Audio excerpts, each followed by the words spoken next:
মনে রাখতে হবে এই দুদিনের দুনিয়াতে কেউ সুখী না, কেউ অর্থর দিক দিয়ে দুঃখী, কারো অর্থ থাকলে শারীরিক দিক দিয়ে দুঃখী, কারো অর্থ থাকলে সময়ের দিক দিয়ে দুঃখী।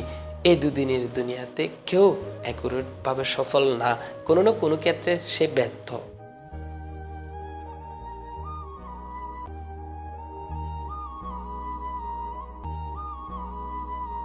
মানুষের জীবনে ব্যর্থতার গ্লানি থাকবে। ব্যর্থতা সফলতা জীবনের একটা অংশ। আমাদের চলার পথে অনেক ভুল ত্রুটি থাকবে। ভুল ত্রুটির মধ্যে আমরা অনেক কিছু শিক্ষা অর্জন করব। এটা হচ্ছে সবচেয়ে বড় শিক্ষা। বাস্তব চলার পথে যখন আমরা অনেক ভুল কিছু করি, সেই শিক্ষার মধ্যে বাস্তবিক শিক্ষা আমরা অর্জন করি।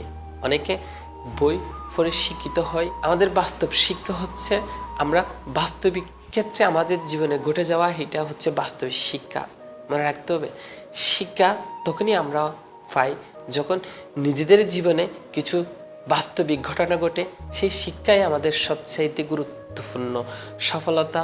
সফল হওয়ার জন্য যতটুকু গুরুত্বপূর্ণ বহন করে, আমরা চেষ্টা করব বাস্তব অভিজ্ঞতা থেকে সামনে নিজেদের সফলতা অর্জন করার জন্য অগ্রসর হওয়ার।